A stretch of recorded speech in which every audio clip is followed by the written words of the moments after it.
موت پہ رشتے ٹوٹ جاتے. میرے نبی نے اس دن بھی اپنے رشتے کو نہیں توڑا. ابراہیم جیسی شخصیت کہیں گے سنو اے اللہ تیری میری دوستی کا واسطہ مجھے بچا لے, تیری میری دوستی کا واسطہ مجھے بچا لے. عیسیٰ علیہ السلام کہیں گے یا اللہ میں اپنی ماں مریم کا بھی سوال نہیں کرتا, میری جان بچا لے, مریم جانے تو جانے. اور میرا نبی کہے گا یا اللہ میری امت کو بچا لے. کون سی امت نے ساری زندگی اس کا مذاق اڑایا. میرا نبی کہتا دفع ہو جاؤ, دور ہو جاؤ میری نظروں سے, تم نے میری نسل کو قتل کیا, تم نے میرے گھرانے کو اجاڑ دیا. سب کو بلا یہ نہیں کہیں گے یا اللہ میری امت کے نیکوں کو بچا لے, میری امت کے متقی, میری امت کی رابعہ بصری جنید بغدادی کو بچا.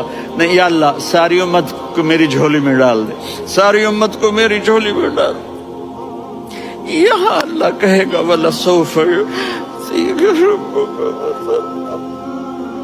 اپنے والدین کی عزت کرو. یہاں کا بڑھاپا بڑا خوفناک ہے کہ اولادیں چھوڑ جاتی ہیں اور ماں باپ ٹوائلٹ جانے سے بھی عاجز ہوتے ہیں. اپنی ماں کی دعا لو, اپنے باپ کی دعا لو. میرے نبی نے فرمایا تیرا باپ تیری جنت کا سب سے بڑا دروازہ ہے. اگر تو نے باپ کو ناراض کر کے موت پائی تو تیرے لیے جنت کا دروازہ کھل نہ سکے گا.